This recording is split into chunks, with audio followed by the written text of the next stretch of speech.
Now, recording. In our last class, we did talk about compute in the cloud. And we started talking about EC2, different components of EC2. We talked about instance type, we talked about the instance pricing, we talked about AIM, we talk about different things on EC2, and we also do a demo on how to create EC2. That was the class before the last. And in our last class, we continue talking about EC2. Let me take you back to all the topic that we've covered on EC2, in case if anybody is not in class then. So on compute in the cloud, which is our module 3, we covered all of this topic. We're going to cover all of this topic, but we were able to cover majority of them, starting from the overview of the compute in the cloud, which is Elastic Cloud Compute. Then we talked about types, which are the instance type, different instance type that we have, but we didn't mention each one of them directly. We only talk about them in categories. And anybody in the class can just give us one of the categories of instance type. Anybody? Just one. The instance type, are we talking about the general? General purpose, the general purpose, exactly. Storage, something. Yeah, we have boot optimized. Yeah, something like memory optimized. Yeah. Please, if you guys have not been jotting down your notes, please jot down, because this time around I'm not giving out a lot of notes. I'm explaining with graphics. So I expect you guys to be jotting, having your own notes, though I'm still putting some note there, but it's not like the previous class that I have to have a very detailed note. So you have to have your own notes and you have to read it. Then you also have to watch the video. Whatever we are covering here, we are also going to come back to it when we get to solution architect. And when we get there, you don't want to be left behind. So you have to make sure that you are in sync with us, you are following the flow. All right, so we talked about the instance type, we talked about EC2 pricing, where we have the on-demand, we have the reserved instances, we have the savings, both savings, we have the compute savings, and we also have the EC2 savings price. Then after that, we talked about auto scaling, we talked about elastic load balancer. Who can tell me between elastic load balancer and auto scaling, which one of them distributes traffic? Say the question again, sir. Among both, between auto scaling and load balancer, which one of the two distributes traffic? Load balancer. And which one of the load balancer? Which one of the two had more instances or scale your resources? Auto scaling. Auto scaling. Thank you. So we did talk about that. Then we talked about how we use, how applications were developed using monolithic application where you have all the resources together in a unified code repository. Then we also talked about microservices where you can divide isolate the different components of the application into microservices. And then you can deploy these microservices, then connect them together. And we talked about different services that AWS provide that you can use to connect these microservices applications together, because you still don't want to, after you separate them into their own different components, they still need to communicate together, right? So we did talk about two different services that those applications can use to communicate together. And one of the major issues that we have with the microservices is that their components, the components of the microservices, they are tightly coupled. We talked about that. So you have to know the difference between tightly coupled and loose coupled, loose coupled applications. So we talk about how AWS provides two different services that you can use to make sure that your application are not tightly coupled. We talk about SNS, which you use to message, and SNS use what? Which method of messaging does SNS use? They use subscribe and subscribe and what? Publisher. Publish and subscribe. That's what they call pub sub. Then we talk about SQS.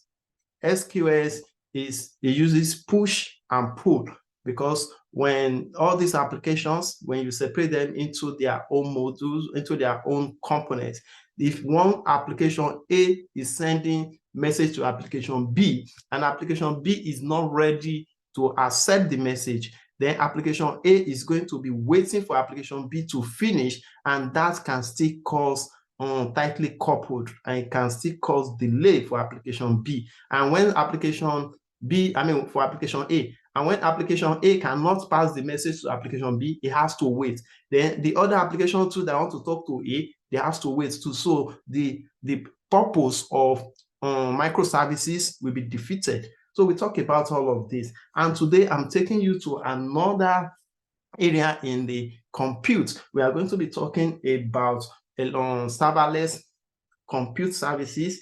We are going to talk about container services, and I'm not going to introduce knowledge check today because we already did knowledge check before. We are going to introduce this in another topic.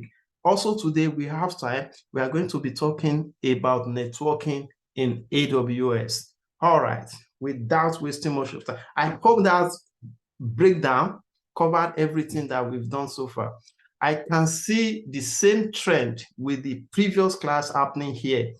People are not studying after the class hour because they only want to come back to class listening, close the book, come back to class listening. If you continue doing this, then before you know, all the works, all the lecture has piled up, and you won't be able to go back and revise them. And before you know it, you will just come to class, you won't know what we are talking about. If you have noticed one thing in this class, that all the modules from the beginning of the class up to our last day, everything are interconnected.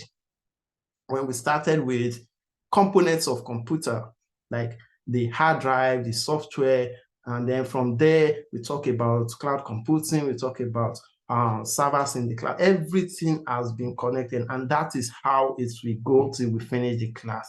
So you don't want to miss one class and don't go and study, then come to the class the next day and you think that you are going to catch up. So please follow the trend.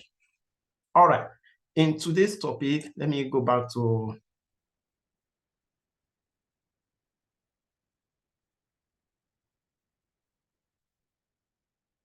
container in the cloud. Compute in the cloud. So our topic today is topic 7, which is AWS Container Services. Before I talk about container services, let's take 1 second to ask ourselves, what is container? Anybody have idea of container? Okay, don't worry, if you don't have ideas of container today, you will have it. Before I start talking about container, let me take you 1 day back, 1 class back to, I think our last class, where we discussed monolithic application. A monolithic application is when you have multiple components of your application coupled together. Yes or no? Yes. Yes. Okay. Yes. So when you have multiple components of the applications together, any issue with one of the components will affect the other components. Though that is true, but that still doesn't mean that monolithic application does not have its own advantage. Who can give me one advantage of monolithic application? Just one. Just one. Just one advantage. When you have all your resources in one basket, what is one advantage? The one advantage is that you are using one basket. So you don't have to carry multiple baskets, isn't it? So it saves costs. You don't have to go and buy multiple baskets. So the same thing is with monolithic application. When you have all the components of your application, such as the user interface, you have the business logic, you have the all the data access code and everything, all of them in a one combined single unified code base. That is an advantage in itself because you don't have to manage multiple code base. And all of this, guess what? You host it on one single server. So you don't have to manage multiple servers, isn't it? Yes. But there is a challenge with this, having all your code in one single server. I mean, one single code base and hosting it on one single server. Guess what? We introduce what? Microservices, right? So microservices splits all of this into different components, then connect them together and the application still work. But microservices too has its own disadvantage. Let's look at the challenges of these microservices. When we talk about challenges of microservices, after you even deploy the application, after you separate the application, some companies still host that same application or those different components. They still host it on one single server. You can still host all of them on one single server. So guess what? What is the challenge of hosting this application or multiple applications on one single server? Who can tell me one challenge that you might have? Just one. You have single points of failure. Because what happens if that server breaks down? Everything will be affected, isn't it? Yes. I want interaction. I want communication. Yes. Oh, yes. Everything. I will ask anybody that is not on camera, they should move them out. Faith, why are you on phone? And who is K and MAM ? Please use your name. Please use your name. If you can use your name, I want to see people's name. If I don't know your name and I don't know what $$ is, I'm going to remove you from the class. Please use your name. I'm not going to say it again. All right. So we have single point of failure. If that application breaks, if that laptop, I mean that server, if anything happens to the server, it affects all the other application, isn't it? Yes. Yes.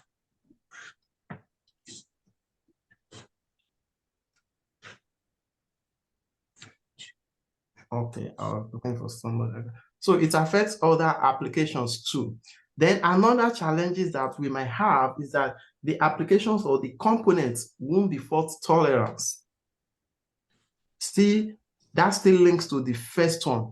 And one major thing that you might also have, one major challenges is that when you want to make configuration for one of these components, if that configuration might affect the configuration of the other application, because it's just like you have 3 different people in the same room.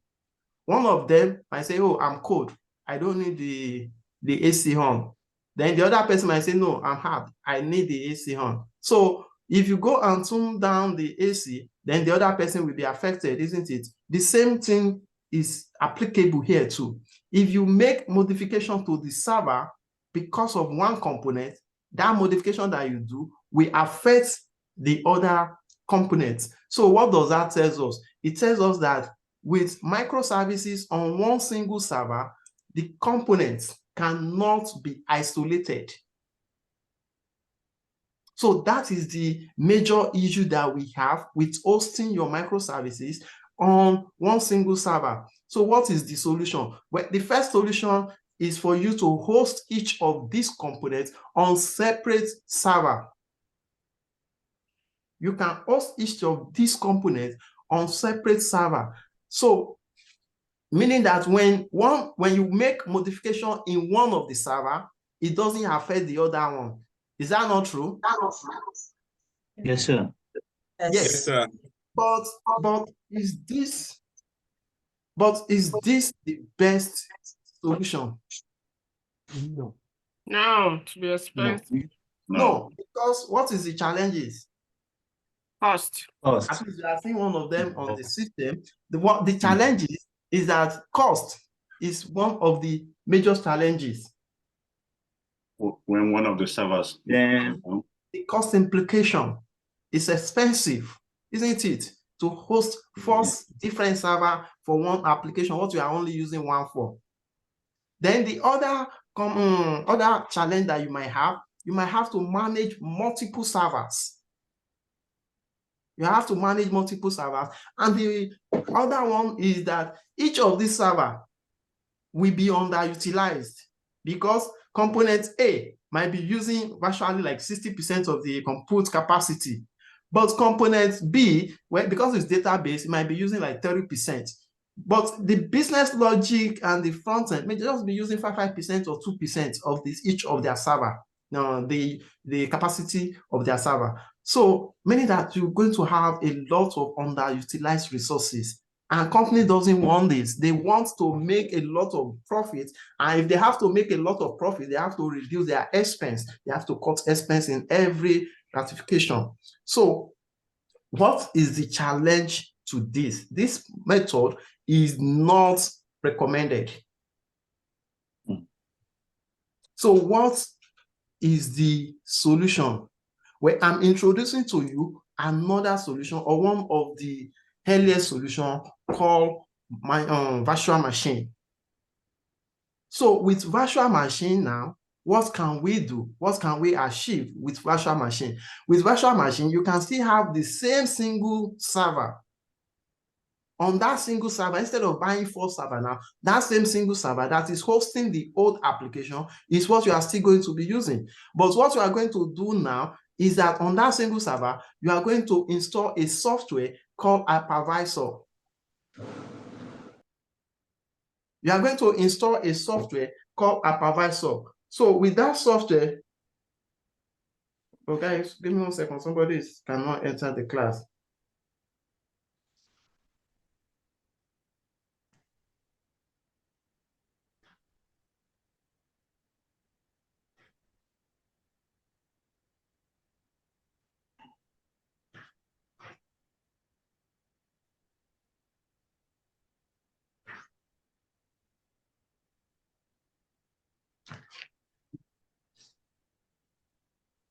Okay, so on that single laptop and on that single server, you are going to install a software called hypervisor.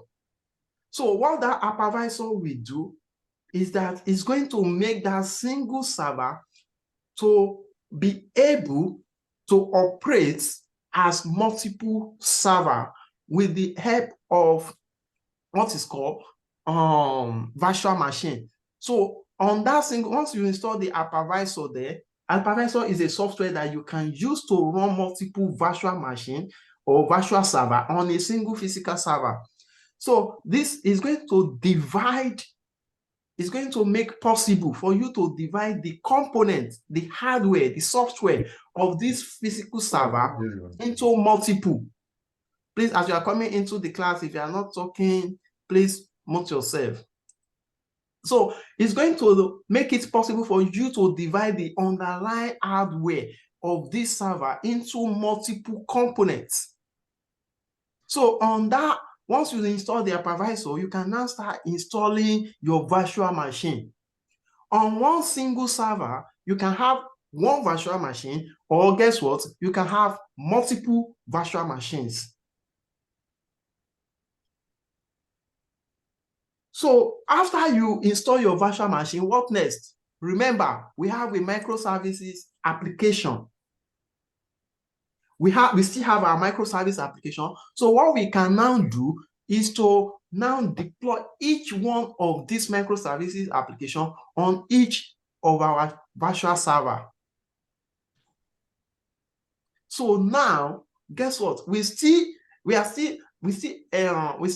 now have the opportunity to isolate each of the software or each of the components in a different server. But instead of physical server now, we are using virtual server.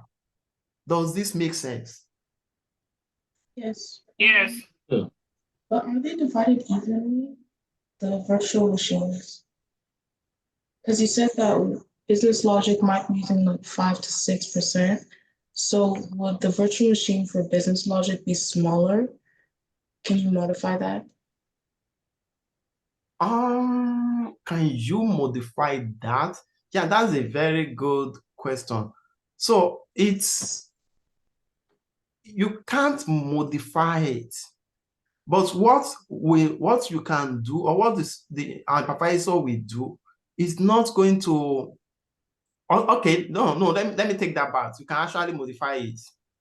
You can actually modify it, because when you are creating the hypervisor, I mean, when you are creating the virtual machine, you have to specify the component that you want. You have to specify the amount of CPU that you want.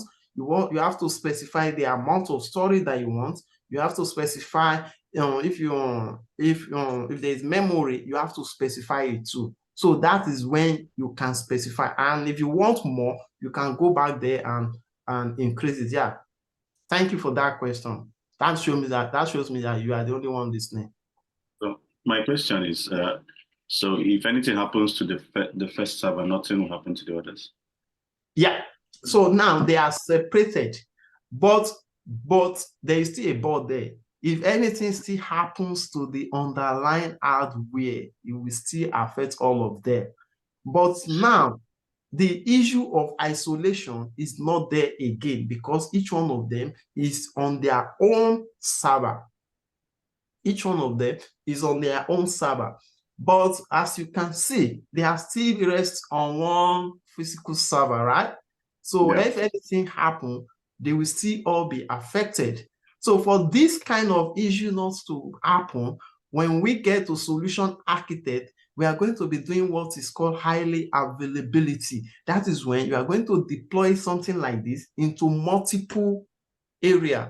So that way, if any of this server break down, then the other one will continue working. So there is a solution for everything in IT. So now, this physical server, what comprises this physical server? Who can tell me what are those things that you can find inside this physical server? Storage. I was not expecting people to be silent, because we discussed all of this. I think that was our first class when we talk about components of servers. We have the hardware, we have the hardware, and we have the software. The RAM, the memory. So on the physical server, we have the hardware, and the hardware in the hardware, we have multiple components of the hardware. We have the processor, which is, you guys know, as CPU. We have the storage, which you know as the disk drive or SSD, hard disk or solid state drive. We have the networking, such as the interface card. Then we have other components too, like the memory and the likes of them. And guess what? Still on the physical server, we have the operating system. So the physical server now, on the operating system, that is where we install our hypervisor. And then once we install our hypervisor, then we now install the virtual machine, then we deploy our application in virtual machine. You are going to see a lot of this diagram out there. So now, if you see any one of them, don't tell me that I don't understand what this means. So you can see from the from the hardware to operating system, that is our physical server.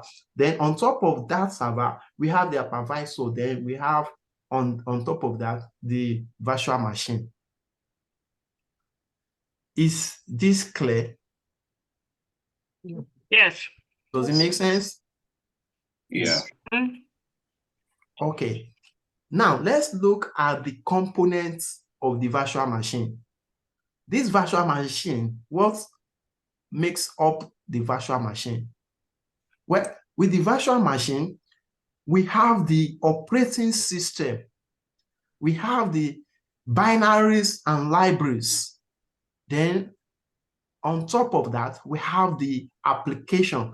So your virtual machine now has its own operating system. It has its own binaries and libraries and dependencies.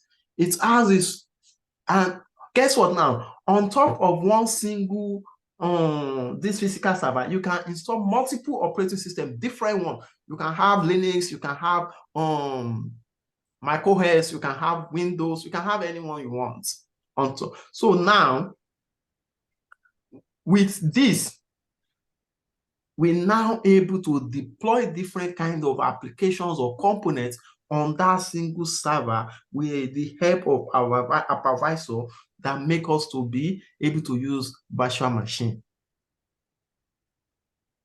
So now, what does this tell us?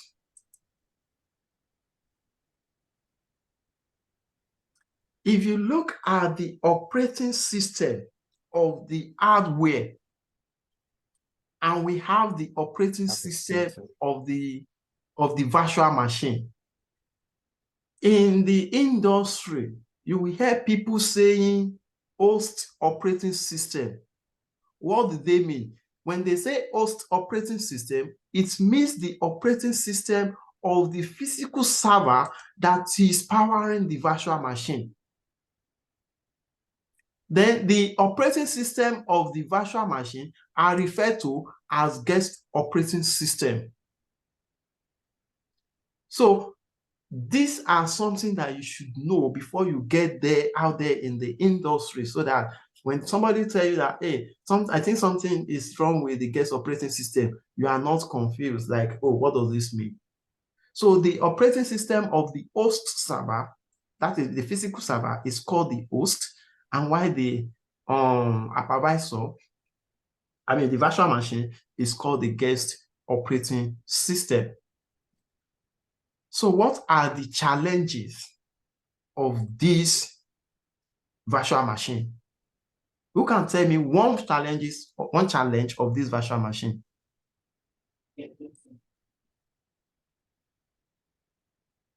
So virtual machine, it takes the whole physical server and it virtualizes up to its hardware. It virtualizes it. Remember, your application does not need, your application just needs a place to run. It just needs a place to run.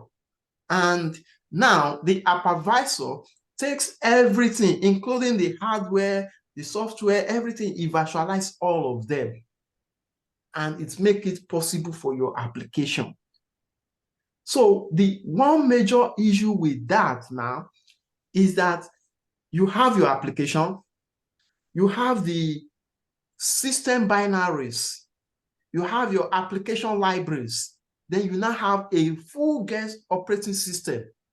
All of them together now form what you have to deal with. So if you want to do a backup now, maybe you want to back up on the system, then you're going to have issue because you are installing a lot of things. You have a lot of things. And guess what? If you want to do migrations too, you also have to deal with a lot of data transfer. So and this is kind of expensive. And the reason why it is expensive is because, let's look at this. Now we have 4 operating systems. So the hypervisor has divided this physical server into different 4 operating systems. Now, if you need a new, maybe you create a new logic, then you need to, that form the 5th component, and you want to deploy it on the same server. That means you are going to need more space on your physical server. Because let's assume now that all the 4 components you currently have, they have all assumed all the capacity that you have on your host servers. So for you to get a new server now, for you to add a new component, you are going to need an extra capacity. So what happens? You have to increase the hardware, or you you buy a larger one. So, but guess what? We don't really need that long capacity because all of this application is not that they are running every time. It might be the front end that is running every time. And when somebody posts picture on the front end, then that is when the database kick up and it will query. Or when somebody is searching for something online, that is when the database have activities to get queried. So all of this is challenge to virtual machine. So what is the solution to these challenges of having, because we can do without this operating system, because operating system is huge.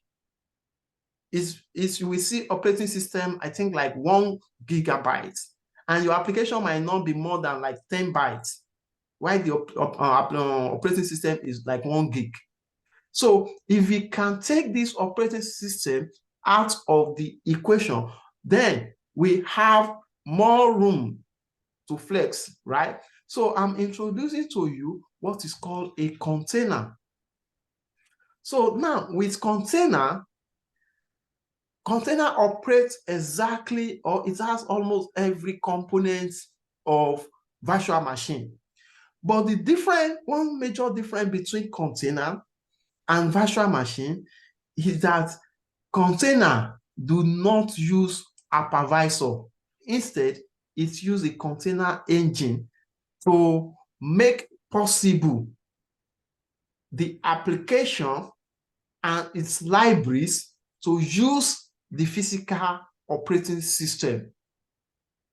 So the need of hypervisor now is out of the equation. So instead of the hypervisor, the software that we need to download is the Docker engine. And there are different examples of multiple Docker engine out there. We have the container, we have the Docker, we have the container D, we have the CRIO. Then a container is in the context of computing, package and application and everything that the application needs to run. It's package everything that our application needs to run. It package them in a single package, just like how we have virtual machine. But virtual machine now, if your application is not currently running, then you're still going to have that virtual machine stored on your system. But with container now, we don't really need a virtual machine. We don't need an operating system, because with with container now, every operating system is gone. We don't need it, because the container will package your application and its libraries together and make them as an image for you. We make them like a single package. It's going to make them as a single package that it can run on its own. So with the help of container, we have nothing to do with our guest operating system, because the container will now make it possible for all these applications, whenever they run, to use the kernel of the physical operating systems. So now, if I rearrange this now, look at how container package is stored. So the operating system is out of the equation. All container does is just the application and the component that the application needs, like the libraries. If you don't know what libraries is, it's just like when you are creating, it's just like you are using a template, something that somebody has created before. Like, let's say, like those of you that like to cook, if you want to cook, maybe there is a particular recipe, a particular dish that you don't know how to cook. Then somebody have written a book on how to cook that book. Or maybe the only thing you know how to do, maybe I want to cook right now, and the only thing I know how to do in that process is to boil water. So, but the other component or the other parts, I don't know how to do it. Then I can take somebody's book. Maybe somebody has written a book on how to cook rice. Then the water that I know how to do, I'm going to do that. Then the other part, I'm going to use the other person's information or processes to complete it. So when we take this back into application development, let's say on your own software now, maybe you are creating a software or you want to create a website. You know how to design a website, but on that website, you need a calendar, you need a calculator, you need calendar, you need calculators, and let's say you also need a place that students can go to actually test their knowledge, maybe knowledge check. All of this, you don't know how to write the code from the beginning. Then you can, somebody have written that same code before, so you can use their code in your own application. You can just take their code and put it in your application and it works. And so something like that. And there are a lot of these that developer use. We call them, we have libraries, we have frameworks and things like that. So the only thing the application need is the actual code and the libraries that the developer use when they are developing the application. Because if the developer use a particular library and you do not add that library to your code when you want to deploy it, then your code will not be working fine. That is how you will go to some website, you will notice that something is wrong. Maybe they have a calculator that instead of the calculator to calculate money is subtracting it, or the calculator, when you key in figures, the plus or the equal sign is not working. So those are the things that might cause that kind of issue. So this is container now. We now only have the components and the libraries together. So guess what now? You can modify, you can take this and take it and run it on any operating system, either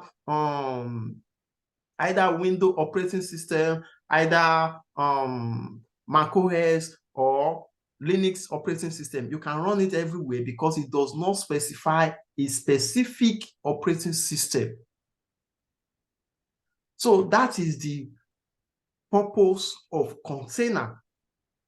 So what are the management tools for this container? Because if you look at this container now, you can have one container, you can have two containers. Guess what? You can have hundreds of containers.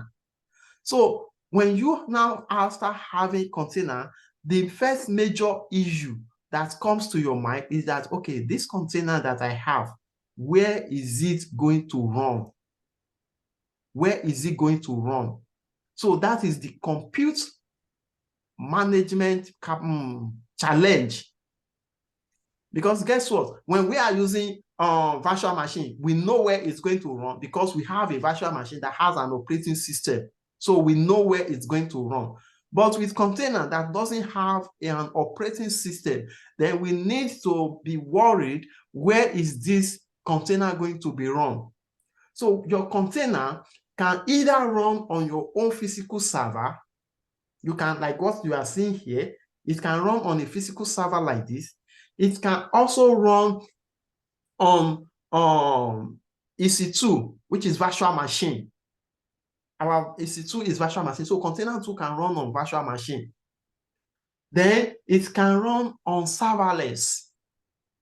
When we, in some minutes now, we will get to serverless architecture.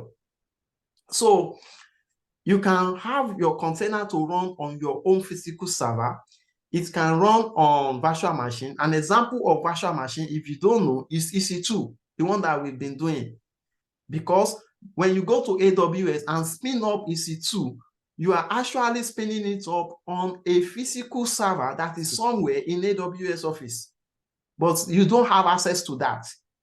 So you can run container, which is the compute management aspect of it. You can run it on physical machine, on virtual machine. Example is EC2, and you can run it on serverless, which is AWS Fargate.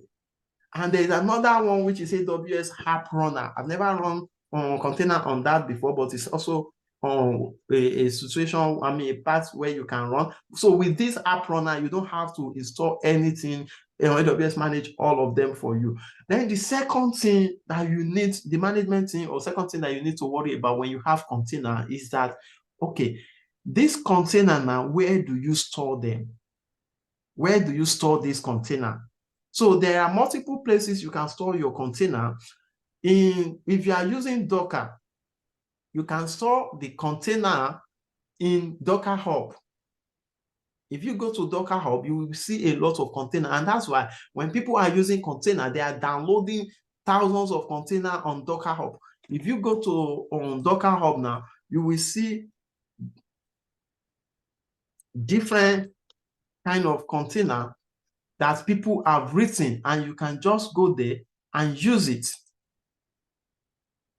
You just need to pull it on your system because it's just like a repository that people are putting their, if I search for something like WordPress now, you will see different, you see, these are containers that some people have written.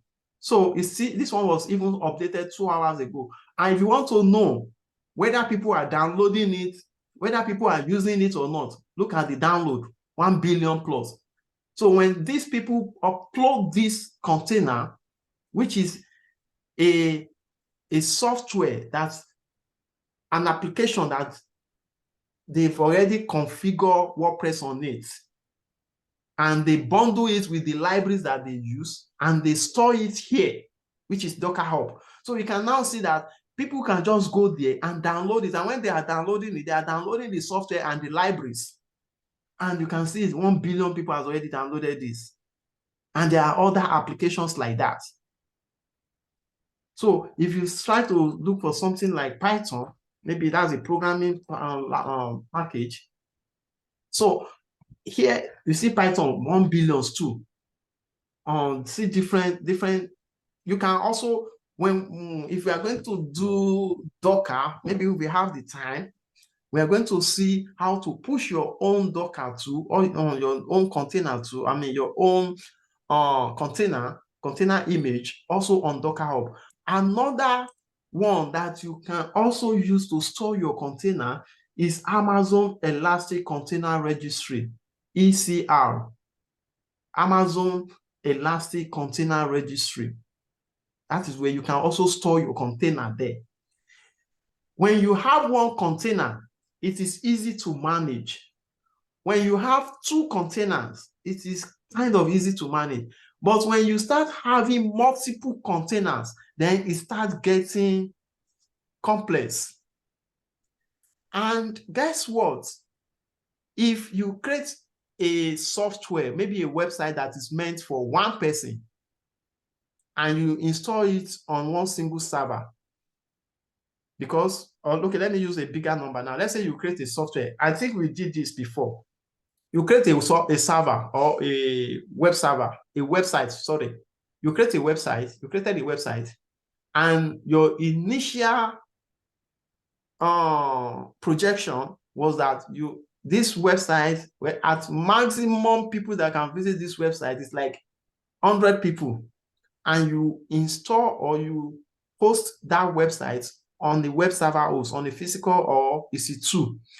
If that 100 increase to 1,000, what is going to happen to your EC2 or your server? It will slow down. It will slow down or crash. Mm-hmm. And that is why we always have crash. Whenever Nigerian government announce anything that has to do with website, they crash down because they don't plan it. So when you have multiple people that uses your website more than what you projected, then the server will slow or crash. So what is the AWS service that can help you to add more server if there are multiple users on your server than what you expected? Scalability. Auto-scaling. Auto-scaling, yeah. Auto-scaling. So, but you cannot use auto-scaling with container. So how do we now scale if we are using container? How do we manage multiple container that is how we have the orchestration tools. So example of orchestration tools is Docker Swarm. And to some extent, you can use Docker Compose. Those are, if you are using Docker, all those comes with Docker, but though you might have to download them separately.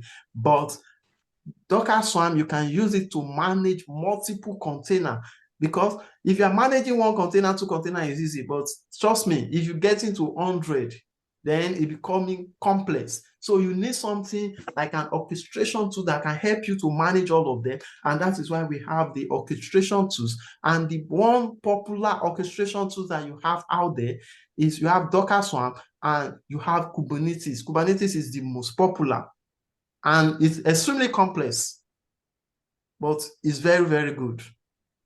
So you have to do a lot of you have to do a lot of configuration, download, configure, and things like that, and set up the networking. It's complex, especially the downloading is complex. So if you are using AWS has some services for containers.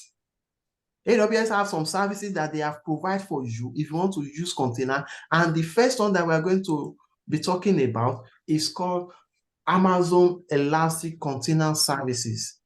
This container service is a fully managed orchestration service that helps you to easily deploy, manage, scale container application on AWS. It's fully managed. Please, always note when I say a package is fully managed, because it's different from when you are managing the package yourself.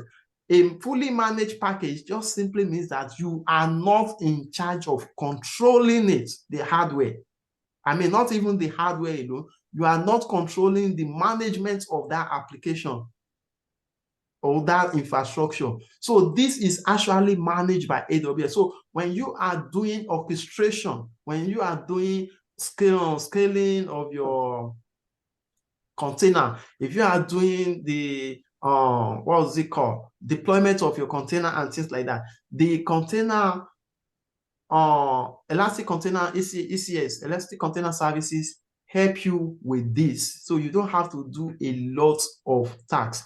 But Elastic Container Service, it deploy your resources, but you still have to tell it where to deploy your resources. It deploy your container, but you still have to tell it where to deploy it. So it can deploy your container either using EC2, or it can use serverless, which we call the Fargate. Oh, Tina, your question.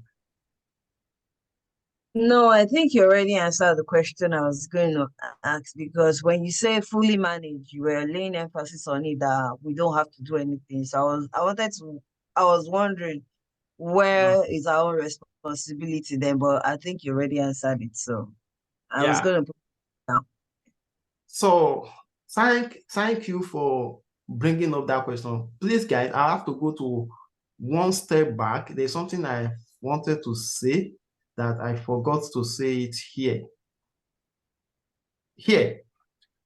So when somebody asks you this question, what is AWS? What do you understand by shared responsibility module? The shared responsibility module, when it comes to, in the context of cloud computing, means that what you are responsible for, or what AWS or your cloud service provider are responsible for. So when we get to solution architect, we are going to be talking deeply in shared responsibility model. I don't bring it up here, although it's something that I'm supposed to know, but I just don't add it to this slide because I say I'm just going to talk about it. A lot of people, when you ask them this question, even those interviews that I've conducted before, when you ask them what do they understand by the shared responsibility model, majority of people always say this, that, okay, your AWS, it just means that what are your own responsibility on the cloud and what is AWS responsibility on the cloud. Your responsibility is also known as security of the cloud. I mean, security in the cloud. Why AWS is security of the cloud. So now, when somebody asks you this question, what is AWS responsibility? A lot of people normally say AWS responsibility starts from the stops at the hypervisor. That is absolutely right, but you have to make sure that you emphasize that it depends on the service that you are using. It depends on the service you are using. If somebody is using EC2, this is perfectly right. AWS responsibility to make sure that they have the operating system, to make sure they have the physical server, because it's their own data center. This is the physical server is their responsibility, and everything that happens to the physical server, the patching, the security, everything, the configuration, this storage, everything on the physical server is AWS responsibility. The operating system on the physical server is also AWS responsibility. Downloading of hypervisor on the physical server is AWS responsibility. So this is where AWS responsibility stopped. And your own responsibility starts from here. You now be the one to choose the AMI that you are going to use for your EC2. You are the one that needs to install, download libraries on that EC2. Then you are the one that need to deploy your application on the EC2 and monitor, manage, and configure it. So that is where your own, which is customer responsibility, starts. Operating system, guest operating system. But there is a but here. If you are using EC2, this is correct, and some services too. But there are other services that this is not the right one. If you are talking about container now, this might change, because guess what? We don't have operating system. We don't have a hypervisor. So when we get to there, I think that is like the first or second topic we are going to discuss under solution architect. I can't wait to get to solution architect. So let me go back. Oh, thank you, Tina, for bringing us back, because if not, I would have forgotten about that. So the second service that AWS provide for container is EKS, Elastic Kubernetes Service. Elastic Kubernetes Service, EKS. I think my slide, let me see. Oh, damn it, I missed one. Let me see. Yeah, I missed one. Elastic Kubernetes Service is, if you want to use Kubernetes on AWS, if you don't want to deal with the issue of installing, configure your own on-prem Kubernetes, you can use Amazon EKS. And Google has GKS, Amazon has EKS. I don't know the one for Azure. So there is one third one that I didn't mention, and it's not in my slide, and that is called ECR, Elastic Cloud Registry. Is it cloud or Elastic Compute Registry? Container. Elastic Container Registry, yeah. Container Registry, ECR, yeah. So that is where you host your, that is where you store your registrar, just like the Docker Hub. So anything that you are using on-prem before, there is services for it, AWS. And I think I'm doing good by making sure I'm linking them together so that you don't have to cram this. What I tell people, if you know the concept, there is none of this cloud service provider or cloud service platform that you cannot handle. All you need is the concept. How is it done on-prem? And how is it done? How is it done in AWS? And you can compare or map that to other cloud service provider. So Elastic Amazon Elastic Container Registry is what is equivalent to your Docker Hub. So I'm going to stop here. Okay, let's just finish this. Then we go on break. When we come back, we go to networking, because I think this is just the second to the last batch. So the next topic on computing is now serverless. What is serverless?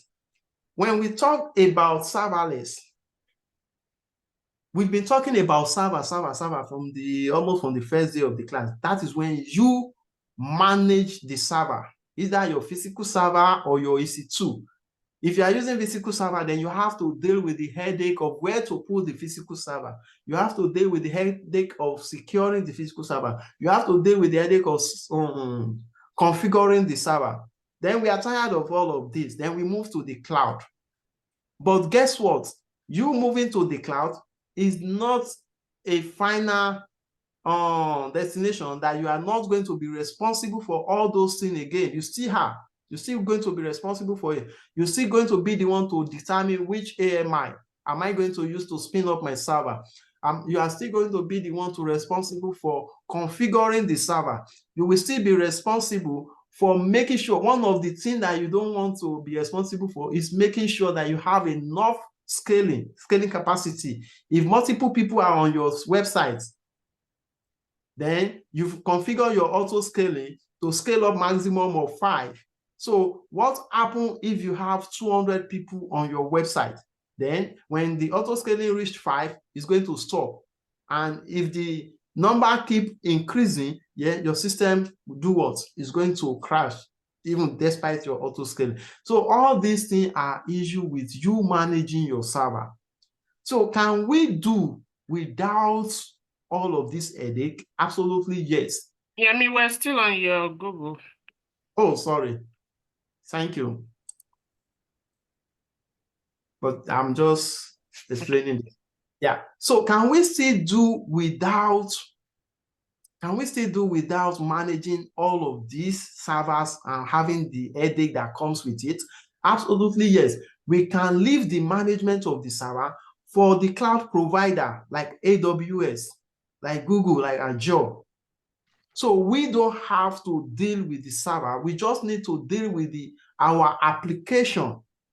So whenever we have our application ready, we don't have to be worried with server. We don't have to worry with virtual machine. We don't have to worry with container.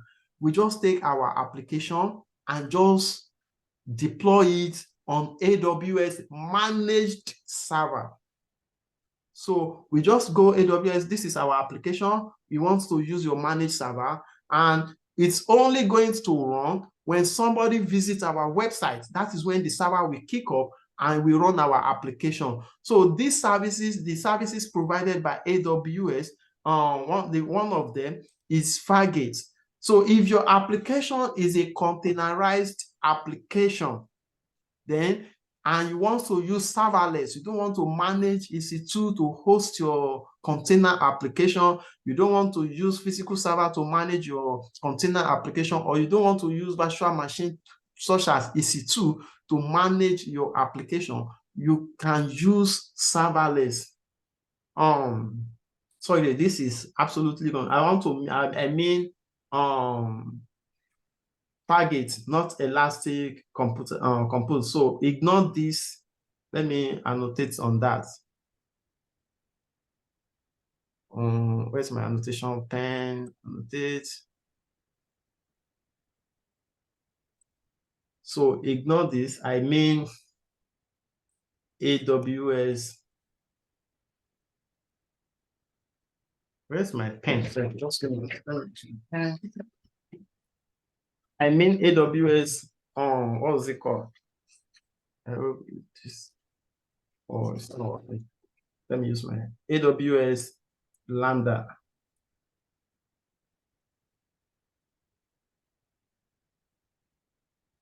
So ignore this and ignore this. But no, what am I saying? I mean AWS Fargate, not Lambda. It's Fargate. Yes, Fargate. Sorry.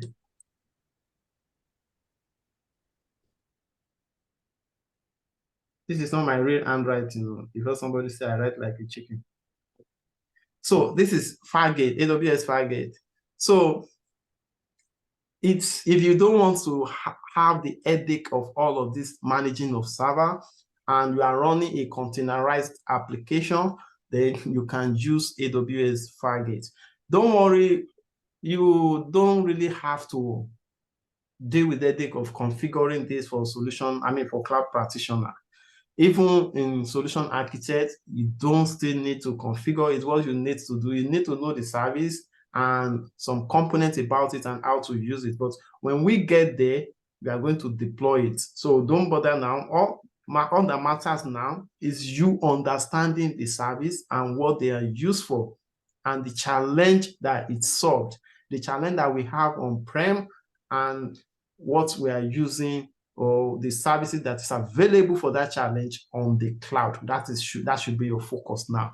Then the second serverless application that we have this time is, if you are not running a container, maybe you are just running a microservice application, or you are just running a monolithic application, but you don't want to deal with managing servers, then you can use what is called AWS Lambda. So with Lambda, you are going to write your application. You can write it anywhere. The code is what you just need. Then we pass the code into your Lambda application, which is, once you pass the code to Lambda, and anytime you run the code or somebody runs the code, maybe you have a website and somebody go to that website and try to pay. Remember, we have separate the components of our application into multiple components. So the business logic that handles payments is on, you can put that on a Lambda. The other front end components, you can put that on EC2, so that it's always there for somebody to see. So when somebody go on your website and click a product and is trying to make payment, immediately he press submit. So you don't have a server somewhere that is waiting. Immediately you press submit, that is when AWS are going to spin up a server for you, and they will run your Lambda code, which you have put on the payment code that you've put on Lambda. That is when they will spin up a server, because somebody wants to run payments, and they will run that payment code on their own managed EC2 instance, because EC2 instance, Lambda 2 is EC2 instance, but you don't manage it. You don't have access to manage to the operating system, to the hard drive. You don't have access to it. AWS manage it, and that is what they call it serverless. They call it serverless, but indirectly it's still server, but you don't manage the server. AWS does. But now, anytime that somebody runs your code, or he wants to run your code, AWS will be the one to spin up a server for you. They will run the code, and immediately the code finish running, maybe the payment went successfully, then they will stop that server, they will terminate it. So you are only going to be paying for what you are using, which is when your application runs, and that means you are only paying for the compute capacity that you use. So these are the two services that we use for containerized, for serverless application in the cloud. If my memory serves me right, you have learned about almost 6, or even not 6, almost 8 AWS service now. You have learned about EC2, Lambda, auto-scaling, SNS, SQS. This is Lambda. This is EKS. This is Elastic Cloud, Elastic Container Registry, Elastic Container Services. That's a lot of service already that you've learned. So this is the end of module 3. But all the services that we have learned now fall under compute. Am I right? Yes. All of them fall under compute. Victoria, your question. I have a question. Do companies use virtual machines or containers more? Do they use virtual machine for container? Yeah, Or you can containers? use. Like either. Say that again. Virtual. Like, do they like to use virtual machines or containers? Which type? Okay, which one do they like to use? So I'm going to redirect that question to you. Which one will you use if you are to save money in one? I would use containers. Yeah, it's containers because companies now prefer to use container. That's why a company will be asking people, hey, you need to know container, you need to know Kubernetes, because that saves much and it's reduced. Because if you think about it, if you have virtual machine, each virtual machine can weigh up to like 1 gig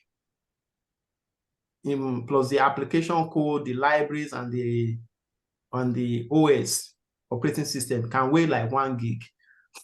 So if you have like 1,000 virtual machine, that is 1 gig times 1,000, right?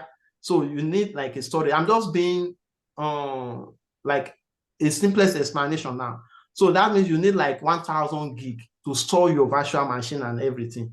But container, if you have to use container, which has maybe 2 terabytes, I mean just 2 megabytes, and you have 1,000 of that.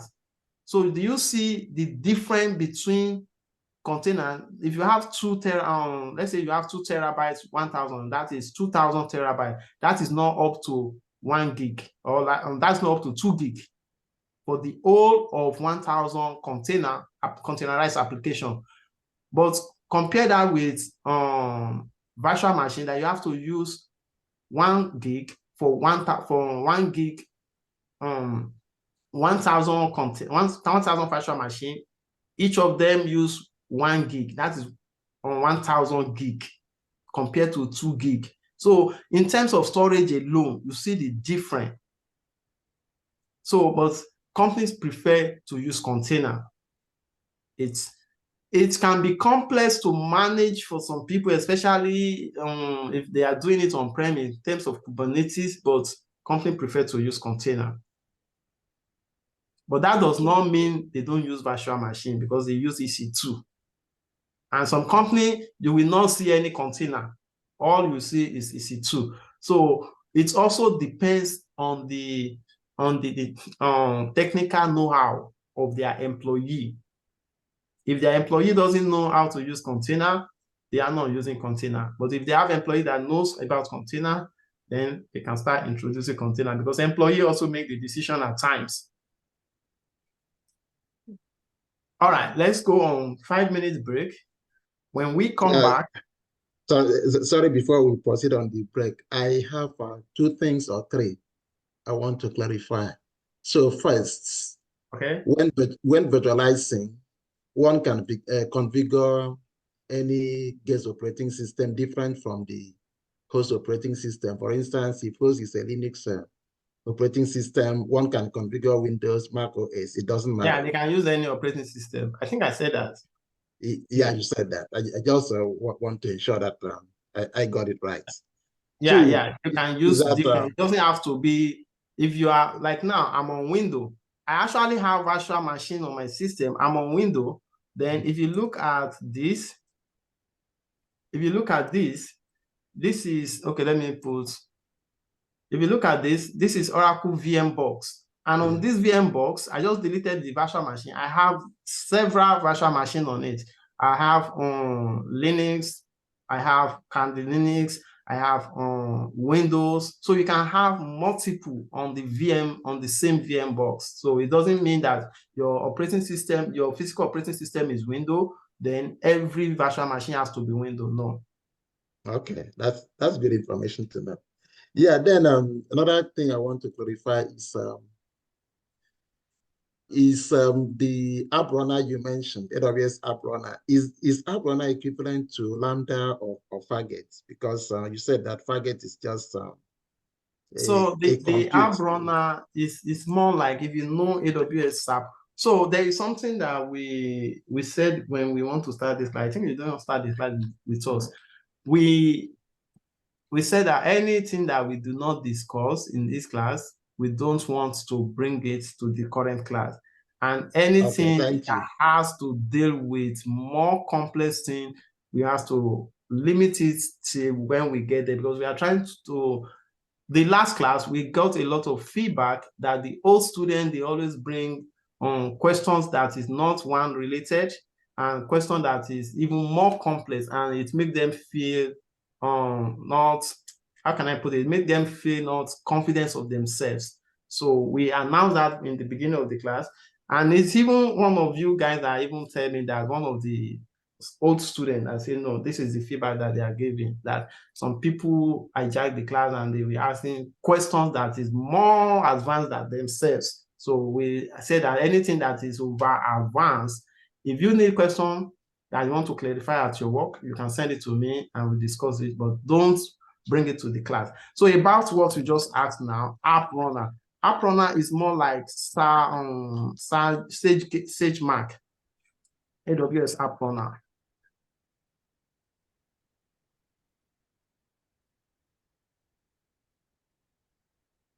And yeah, App Runner. So you see, it's a managed container service as well, but App Runner is a fully managed application service that lets you build, deploy, and run web application and API without prioritizing infrastructure. So it's more like in container experience, it's more like container, more like file gateway, and it's managed services. But compare that to, you don't have to manage any infrastructure here. So with container, you still need, I mean, with EKS, Amazon Elastic Cloud Compute, you still have to manage container in the sense that you still have to do some configuration and things like that. But this AWS handles everything behind the scene, including the infrastructure. All right, let's go on 5 minutes break. When we come back. Just a simple question. With this pattern of maybe not asking some questions because they're relatively advanced, how would they learn? Yeah, so the thing is, so if it's not that we can't have an advanced question, but if that question is relates to what we discuss, is good. But not that we are discussing compute on container now, and somebody will be bringing what is guard duty. You know, they are not in the same, they are not the same topic. So that is what I mean. But not that, oh, you have an experience that can help people, then maybe it's something that you have encountered at work, that is welcomed. But in a situation whereby we are discussing Lambda and somebody is talking about file gateway, I have to say that because I know that Paul has not been in class for some time when we started. So that's why I bring that, just to, and some other old students too, just to let them know about it. Okay. And you too, Emmanuel, you're not in the class since. Yeah, Emmanuel, thank you for that clarification. But I understood what you meant.